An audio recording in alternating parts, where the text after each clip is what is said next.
Hello, bienvenue pour cette nouvelle vidéo. Aujourd'hui, petite vidéo que je n'ai pas encore fait, mais c'est le genre de choses que j'ai beaucoup vu sur Booktube, BookTok, etc. C'est quelque chose sur lequel je réfléchis jamais, donc j'ai eu du mal à trouver des idées. Mais du coup, on se retrouve aujourd'hui pour les choses qui m'énervent dans les livres. Vous verrez, il y a des éléments qu'on retrouve beaucoup chez pas mal de lectrices finalement, mais bon, je me suis dit, faisons.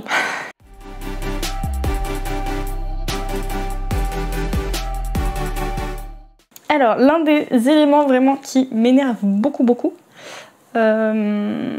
c'est de ne pas avoir les livres d'une même saga de la même taille, voire même des livres de la même maison d'édition, parce que quand on veut ranger par taille et par maison d'édition comme moi, c'est un peu agaçant. Je crois que je vous ai déjà montré l'exemple, hein, mais j'en ai dans ma bibliothèque qui rentre dans ce cas de figure. C'est les Bluebell. Alors j'ai pas encore le troisième, mais un jour peut-être. Donc voilà, Bluebell de Océane Ganem. Vous voyez que le tome 1 est beaucoup plus grand que le tome 2. Et donc du coup, voilà.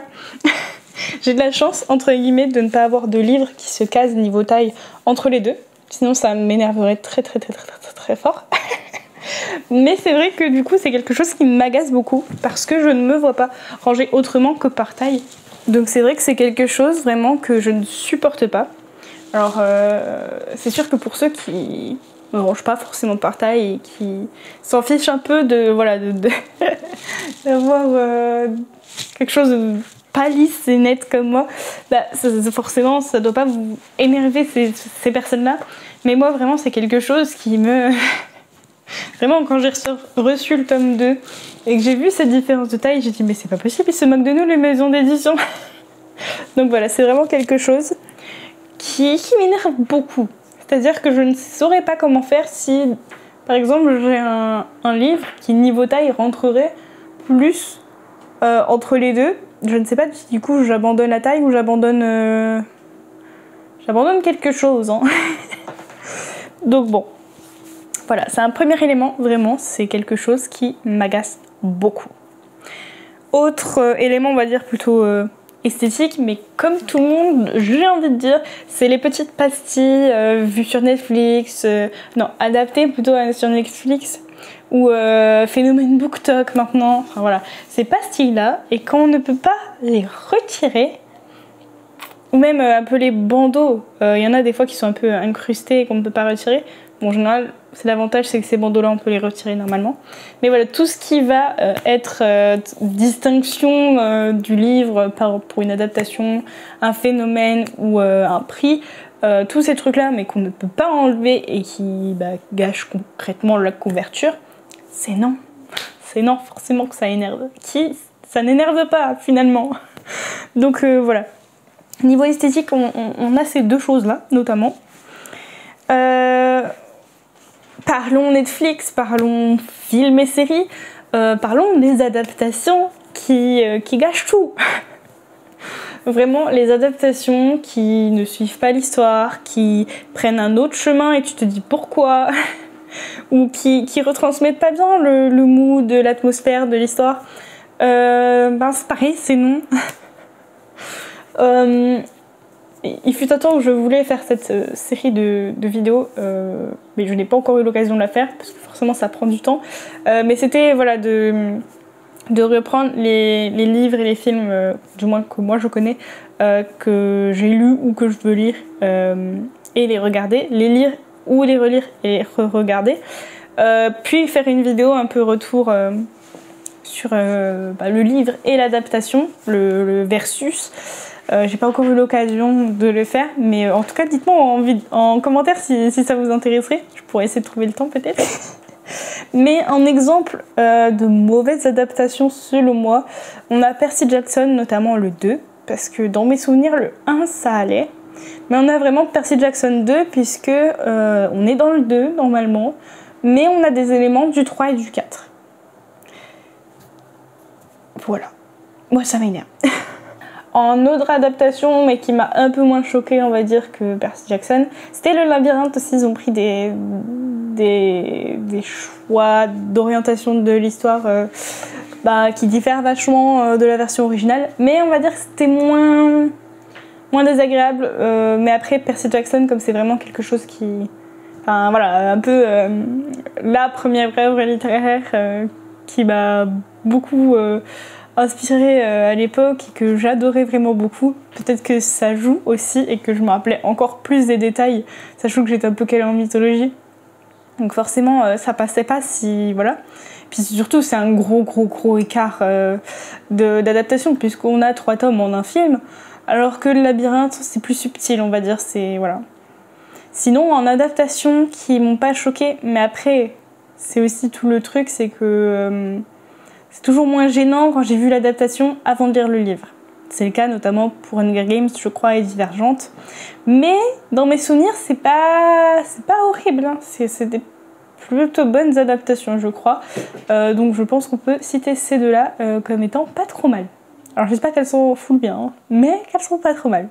Ensuite, autre chose qui m'énerve dans les livres, mais là on rentre un peu plus dans le détail, on va dire, c'est les fins bâclées.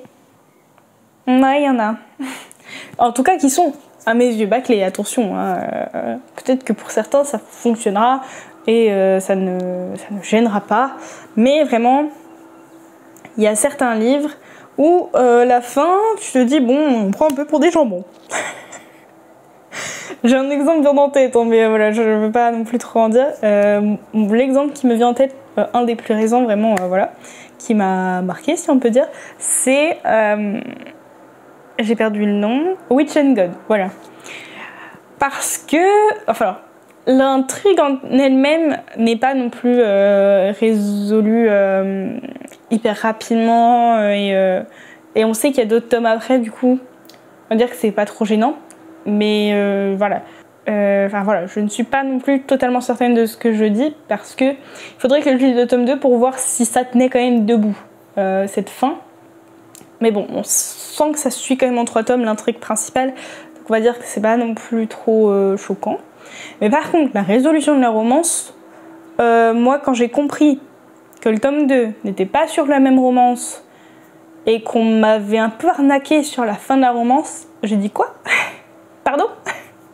Vraiment, j'ai senti, et c'est ce qui a gâché un peu tout mon avis, on va dire, de Witch and God, même si je crois que je l'ai quand même bien noté au final. Peut-être que j'ai été un peu trop gentille, je ne sais pas. Mais vraiment, en plus j'en ai reparlé avec une lectrice sur Twitch, vraiment cette fin est bâclée. Si vous avez vu un peu le pitch de Witch and God, on est quand même sur une sorte de enemies to lovers, avec un trope un peu de trahison. Je sais pas si c'est vraiment un trope, mais voilà. Et donc vous vous doutez bien qu'à un moment donné, l'un va apprendre la trahison de l'autre. Et forcément, ça, on ne peut pas se pardonner en 2 pages. Bah, c'est limite ça, dans Witch and God, je trouve. Et c'est vraiment très dommage. Donc vraiment, tout ce qui est fin bâclée, ça m'énerve. Surtout, voilà, quand ça manque de réalisme finalement. C'est même pas juste, voilà, la fin elle est bâclée, ça me saoule. C'est vraiment quand ça manque de réalisme et qu'on a l'impression que ça a été un peu... je sais pas trop comment le faire, ou j'ai un peu la flemme là de finir cet élément d'intrigue là, de le résoudre, etc. Je balance ça comme ça, ils débrouillent les lecteurs, ils font les déductions qu'ils veulent faire. Ben non, c'est pas comme ça que ça fonctionne, c'est à l'auteur quand même d'aller jusqu'au bout de son truc. Tu nous vends une romance avec enemies to lovers et trahison, on veut la résolution de cette romance. C'est tout. Voilà. Ensuite... Qu'est-ce que je peux dire d'autre? Parce que ça, c'est vraiment les éléments, quand j'y ai pensé, quand je me suis posée, c'est ceux qui me sont venus. Mais après, voilà, j'ai pas forcément de choses qui m'énervent très fort, on va dire, quand je lis. J'essaye de réfléchir.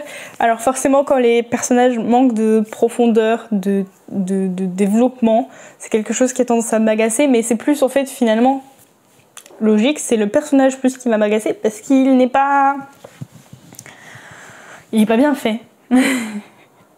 Il n'est pas bien fait, il manque de quelque chose. Parce que du coup, un personnage qui manque de profondeur, on a l'impression qu'il prend des décisions pour des oui ou pour des non, sans vraiment avoir voilà comment dire, cette intention derrière la décision ou l'acte, etc. Donc quand le personnage manque de profondeur, voilà, il n'y a pas cette intention support de la décision. Je sais pas si c'est clair dit comme ça. Et donc du coup, moi je suis un peu là, ouais, ok, cool. Voilà, je sais pas si d'autres comprendront ce que j'essaye de dire et sont d'accord avec moi, parce que j'ai l'impression de très très mal m'expliquer. Okay, mais vraiment, il y a ce truc de quand il manque de profondeur, bah en fait, comme on ne les comprend pas, on ne les connaît pas parce qu'ils ne sont pas assez développés, bah on a un peu ce truc de, ouais, ok, je comprends pas pourquoi il fait ça, ni quel sens ça a, ni pourquoi, ni... On sait pas ce qu'il fait le personnage. Et c'est du coup des personnages aussi auxquels on ne s'attache pas. Et ça, c'est vrai que c'est quelque chose, perso, qui me pose énormément de problèmes. Si j'arrive pas à m'attacher un minimum au personnage, parce que même les personnages agaçants, on peut s'y attacher, si on comprend en fait ce qui les rend un peu comme ça, en général, du moins, du coup, voilà, si je peux pas m'attacher au personnage, finalement, c'est quelque chose de très problématique pour moi, parce que je peux pas être plongée vraiment dans l'histoire. Voilà. Un autre point, un autre critère, plutôt de l'ordre esthétique, c'est les couvertures qui n'ont aucun rapport avec l'histoire. Et j'ai un exemple en tête, c'est le seul que j'ai concrètement, parce que c'est quand même assez rare d'avoir des couvertures qui n'ont pas du tout de rapport, mais c'est Shatter Me, ou Insaisissable en français. J'ai pas sous la main directement Insaisissable, mais j'ai Shatter Me. Je vous mettrai l'image de Insaisissable, comme ça que vous ayez la différence. Et donc, vraiment, concrètement, la couverture française a vraiment pas du tout de rapport. Alors, non seulement elle est pas très jolie, selon moi, non seulement pour moi elle est pas très jolie, comparée à celle en anglais quand même, parce que cette comparaison-là, qu'on peut dire qu'elle n'est pas jolie, la française. Et en plus de ça, il n'y a pas vraiment de rapport, parce que donc sur la couverture française, on la voit on dirait dans une cellule. Dans une cellule un peu sous-sol, enfin voilà, vraiment prison quoi. Donc finalement, on va dire que c'est le cas, mais au début du roman. Et au début du roman, justement, quand elle est emprisonnée, elle ne porte pas une jolie robe comme ça, dans son cachot. Elle est plutôt en haillons, en loc. Donc c'est pas très cohérent. Et moi, personnellement, j'imaginais pas d'aussi jolie robe quand même, dans la suite de l'histoire, quand elle est sortie de sa cellule, quoi. En tout cas, moi, c'est ce que je visualisais. J'imaginais pas une robe de bal comme ça, quoi, entre guillemets, si on peut dire. Donc vraiment, pour moi, cette couverture n'a aucun rapport. Alors, je saurais pas dire exactement si celle-là, elle a vraiment du rapport. J'avoue que je suis un peu...